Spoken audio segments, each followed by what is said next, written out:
Kyle here, Odys Mentor, and this is my growth blueprint for techconfigurations.com. So the reason why I picked this domain, number one, which really stood out to me is the name. I love the name, Tech Configurations. So Tech Configurations, obviously the thing with tech as well, which I really like. Now this can be an advantage and a disadvantage, and I will cover that a little bit more as we come down to the actual monetization. But what really stands out to me with tech is that it's always changing, it's ever evolving. So the keywords are basically endless, and this in itself can be a competitive advantage if you can stay ahead of everyone else, right? So not to say that you have to go in that direction, but that is what I love about tech. And there's a lot of people, a lot of YouTube channels and community which are also tech centric. So everybody wants the newest, the latest tech, right? So that's the main reason why I picked this from the beginning. Now, obviously, on top of that, if we just have a look at Ahrefs, it's a strong DR. So it actually was a DR. If we look here, originally it was a DR30 here with over 352 referring domains. Now this does change from time to time as you go and you set up some of the inner pages. So right now it's actually sitting at DR28 with 285 referring domains. Now this does fluctuate from time to time, but it's not really such a concern. So if we actually open this up into Ahrefs and look at the backlink profile, one of the reasons that this does fluctuate is because if their pages are 404, sometimes I've found this to happen. So we just look at the actual referring domains. So there is some decent authority links which are pointed to it. One of the ones I like here as well is like trustedreviews.com. So DR82, 2.4 million traffic, very slow outbound links. So you know that it's not like some sort of, for example, like directory or something like that. But anyways, good link. But why the DR fluctuates sometimes is because a lot of the links are going to inner pages. So if you have a look here, this is probably going to be a 404 page, right? Oh, it's actually 301 redirected to the home page for now. That's good. 301 or 302? Probably a 302 temporary redirect. So this can cause it to fluctuate from time to time. I would imagine that if you were to set the site up, that you would see the DR increase. Anyways, nonetheless, nice site, good name, love the name. Tech, always changing, and I'll kind of walk you through that process as well. So that's why I picked the domain. Good backlink profile. Originally it was DR30, you'd probably get that back up. Nice authority links, basically. And the main thing that I really like, and I'll explore this kind of step by step now with tech, as I mentioned, is it's always changing. So this is a big opportunity for content, basically. You can have a content-focused website, and you could write, in my opinion, 10, 20, 30 articles per day. Not saying that you necessarily have to, and you wouldn't run out of topics to cover, basically. So I did include like so basically like what are the opportunities, just to kind of give you an example. Now this is a mega authority site. I'm not saying this is your competitor, just full discretion, it's not a competitor, just an example. Like you have these huge, like PC Mag, which is basically focused exclusively on tech.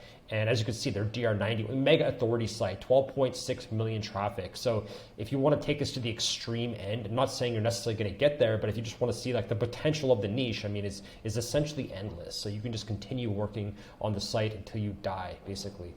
So now, just to kind of give you some reference. Now, the actual competitors here, if you kind of go through, you'll see quite a few. So one of the ones that I found quite quickly is automatelife.net. Let's have a look at this one. So they're DR25 with 560,000 traffic. So lower DR than you, and it just kind of gives you an idea of all the different configurations basically related to tech.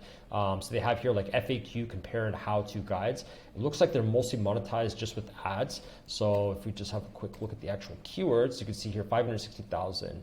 And we all know that Ahrefs is off quite often, so I wouldn't be surprised, especially with these kind of really obscure keywords that they're targeting. I wouldn't be surprised if they're actually getting 2 or 3 times the traffic. So as you can see here, so like they're just targeting all these different tech, I would say tech configurations, right? They're doing basically like Spectrum TV app on Fire Stick, like how it's not working, Vizio TV not turning on, like all these different kinds of things. And again, like the benefit is that there's always going to be new tech and there's always going to be new problems. So you could just cover the newest, the latest issues, trends, reviews, all that sort of stuff. So just to kind of give you an example of kind of the keywords. So some other competitors which I've seen, another one that I found, just the first one here was Blink, DR22, 70,000. So you can see kind of the difference that how the content now, actually one sec. Now you can see the difference, that I was just mentioning, the difference that good keyword research and content planning does. Because with comparable DR, they have almost, like 8 times the traffic, basically, something around there. Don't make me do math on the fly, but you can see the difference. Now, discretion, if you full disclosure here, I would say they do have, if we look at Ahrefs, about 1,400 pages written. So just kind of give you an idea. Now, it sounds like a lot, but content is getting so easy to produce with ChatGPT, right? I love using ChatGPT. If you can, it's easy to kind of set up a system and start just pumping out high quality content pretty easily, right? So that's why I like this sort of stuff. Now, and again, it doesn't end, right? Like you could just keep writing. So some of the competitors, again, we could explore some more of these competitors just by going into organic competitors. If you wanted to see some more competitors where you could compete with, as mentioned, this is a DR30 site that we're working with. So I would aim for as low in terms of the actual content plan, I would aim for as low of DR as possible and just see what they're writing on and export those keywords. But keep in mind with tech, it's always changing. So it's not, it's good to kind of use these as a guide for tech to kind of figure out where you're going, but it's even better, a better strategy for this particular site is to look ahead at the new tech trends, to look ahead at the new tech products and try to get involved in the niche that way, right? Because if you can imagine, right, if people are asking questions about tech related queries, but they're in the past a year ago, right? The traffic itself is not going to be as accurate at Ahrefs because a lot of this is over a 12-month period. It's averaged out, so you just got to kind of keep that in mind. Not to say that you can't do it, but just keep that in mind when you're publishing content. But you can definitely see the overall opportunity with lower DR sites. If you go into organic competitors, and you can just see like DR14, 21,000, DR8, 24,000, and so on. So there's a ton of low DR sites which still have good traffic. And if you were to do basically some quick math, 1 second. So even if you were to look at this site here and we were to say that it had, let's just say it did have 560,000 traffic. So let's just do 560,000 would be times an RPM. So revenue per thousand times, let's just say 30. So right there is about $16,000 per month. Now, and again, Ahrefs this could actually be double. So if you just do 2 times 2, you're looking at about 30 grand a month. And I've seen tech sites doing this, it's not uncommon. And if you factor in reviews on top of that, you could potentially get much more. So there's definitely opportunity there. Now, kind of walking you through the step-by-step, so on how you find these kind of keywords. So some options, I haven't actually revealed this one before, but one of the reasons why I did list PC Mag. So I like to use this for finding ideas, use this like find keywords, the accidental ranker method. So what you do is you open up, let's have an example here. 1 second, sorry. So the reason why I did include PC Mag is for keyword research. If you're trying to build out the content plan, one of the fast, easy ways that you can do, this is just one method I like to use. It's called the accidental ranker method, basically. Whatever name you want to give it. So basically what you're doing is you're looking at all the keywords that PC Mag is ranking for, but you want to look at the keywords that they're ranking for just on position, say 10 to 50. So generally, this is going to be pages that they're not directly targeting the keyword basically, and they're ranking based on authority alone and not necessarily because the page is targeting that specific keyword. And if you just have a look here, I'll just add some filters basically. So let's just do KD. So again, if you just look at these keywords, filter, don't compare. Let's do this. You have all the keywords is right now to 2.3 million keywords. So obviously we don't want to we want to find the lowest competition ones possible. So you can do max KD 5, let's just say. And to get like longer tail keywords, we could even do keywords, total keywords. Now you don't have to necessarily do this. You could do keywords that, or if you want to do like versus keywords, you could just do keywords which contain VS. And you can see what kind of VS keywords you could pull out of here. These are generally low competition. And the benefit of this is you can find all the keywords that don't have the main term. So for example, they're not going to have the term phone in there, right? So a lot of people, what they do when they do their keyword research, they do like phone or TV, matching terms, include best, include review, include VS. This is pretty elementary type keyword research. So a much better way to do this is just by doing the accidental ranker method. And as you can see, a lot of times it's going to be pages which are not directly targeting the keyword. So here you can see they have a review, right? They're doing a review on this particular model and they're ranking because of their authority for the actual VS keyword. So you could do potentially, now be careful with keyword cannibalization and so on, but you can find a lot of keywords here. So what you could do is you could do a comparison on these particular models. So what is the difference between the N200 versus the N200P, right? If a lot of people are asking this, there's 400 searches for that alone. So just some other examples would be like, I don't even know what this is, Razer Tartan, I don't even know how to say it, V2 versus the Pro, right? So here's a ton of options just for VS keywords alone. As you can see, less than, so basically under KD5, and you have 27,000 keywords just using that alone. And then if you want to go more like informational keywords, you could do word count from, let's do like long tail for like informational type queries, for example. So the keyword must contain 6 words. You could do like this, right? And you could find a bunch of different, how to block a show on Netflix, for example, right? And if you even want to filter this more, because chances are if they're higher volume like this, a lot of times they're going to be covered, and you have 162,000 keywords to go through using this method, which are generally lower competition. So if you want to filter this even further by finding even more lower competition keywords, you can just do 300. Now remember, that's for one keyword. So a page ranks for sometimes hundreds of keywords. So if each one has about 100 volume, that could be 1,000 page view page per month, which could be making $30 per month just off one page alone. If you just do some simple math based on ads only, right? So hopefully you're following. If you're not following so far, book a call with me. I'd love to chat with you about this sort of stuff. But here you can find a ton more longer tail keywords, which don't necessarily have, they're very obscure keywords, right? So how to put 2 photos side by side on iPhone. You have, what else we have? That's a tech configuration basically, right? Which fits really well with the name. Big button cell phones for seniors. Like, what are the best big button cell phones for seniors? You'd have to dive in and do a little bit more, keyword research, but I'm just giving you kind of one option for the overall, just to kind of show you all the different variations that are available for this kind of niche. So that's what I say here with focus on accidental rankers. On top of that, you can go through Reddit threads. I've done this in other videos. Go check out my other blueprint videos if you want to learn more about that. Basically putting in all the Reddit threads that are popular within the tech niche, exporting their keywords, following the right parameters and so on. That gives you a lot of ideas. For the scraping the keywords for competitors, under DR20, we already covered the competitive list, or the competitors, basically how to find them in Ahrefs.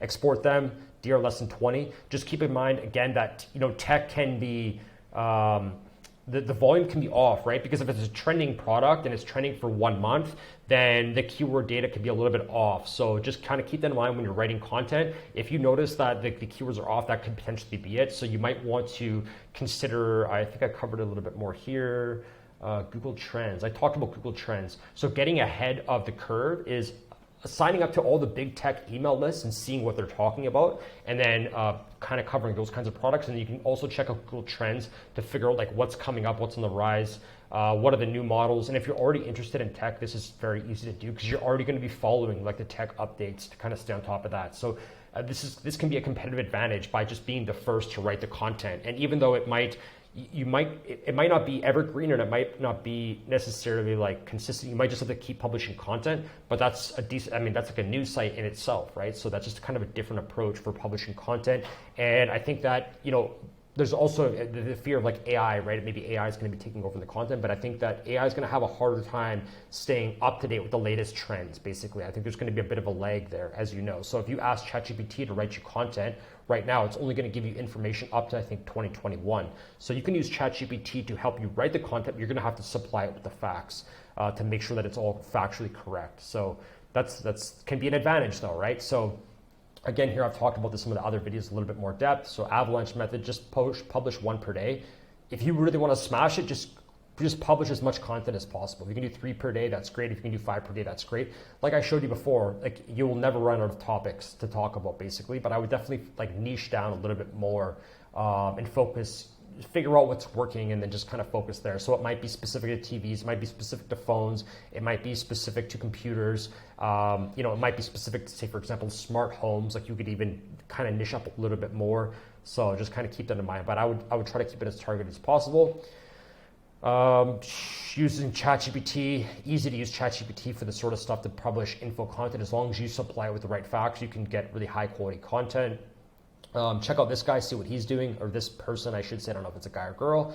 Automate Your Life. Check them out. GR22, just kind of mimic what they're doing or use them as inspiration. I would say don't necessarily copy them because with tech, like I said, you want to kind of stay ahead of things, in my opinion. Now, how would I monetize the site? With all the traffic, ads, basically just ads is going to be, like I said, I just did the quick math there. If you're doing like this guy, I wouldn't be surprised if he's making, $20,000, $30,000 a month just from ads alone. On top of that, you could do, Amazon affiliate, private affiliate networks, sort of things with new products that are coming. You could also do this for software, new software, promote those, check out Commission Junction, check out ShareSale, check out, impact radius, see what other SaaS products are available that are relevant to the niche and promote those. On top of that, you have the potential for just like simple YouTube video. This doesn't have to be so complicated, for tech configurations. Like I see a lot of YouTube channels getting lots of views. I'm not the most well versed in YouTube, but I have seen it before, so keep that in mind. But just doing a simple like how to do this, just a voiceover video, or if it's even tech related questions that you could even just do on your screen, you know what I mean? Like you can just show people, for example, maybe it's related to a computer setup or system. You could just do a voiceover like I'm doing right now and walk through how people can set this sort of stuff up. So running out of time here, I'll just cover the drawbacks real quick. So drawbacks, if you look at if you go to the top pages for the domain itself, you will see that a lot of them are going to inner pages. So you're gonna have to recreate those inner pages. Just keep that in mind, set them up, make sure you're not missing any of the link juice. That can be a little bit tedious if you have many pages to set up. I do think Odys has a service for that, so just ask Odys if you're interested in that, or you can do it yourself. And then also, tech is always changing, so keep that in mind. It's not like it's a one-off type website where you just like set something on the newest iPhone and it stays relevant forever. You're either going to have to update existing articles, or if new features come out, or you're going to have to treat it a little bit like a news site where you're just always trying to stay ahead of the curve. Now, like I said, this can be a drawback, but it can also be a good thing, right? Because it can be a competitive advantage for you if you're the first to always cover the newest news. And then if you're able to do it a little bit better and publish faster, right? There is something there. And on top of that is, I do think with the AI stuff, there's going to be a bit of a lag, so you could stay ahead of the AI. So maybe AI, for example, if we talk about Bard in the future, they could be answering questions like, they might be able to answer the questions really well that are a little bit older. But for new tech, new relevant, timely information, they might have a harder time with that. So for the newest models, for example, you could kind of stay ahead of that. So hopefully that makes sense. Let me know if you have any questions. Book a call with me if you want to talk more about this niche or this website, for example, how we could grow it together. Also, if you want to talk about basically any other the things that I mentioned on another niche, basically, or another age domain that you're interested in kind of applying this framework, I'd be more than happy to have a call with you. So book a call with me. We can talk about this more, or any other questions you might have. Once again, this is Kyle, and I appreciate your time. Cheers.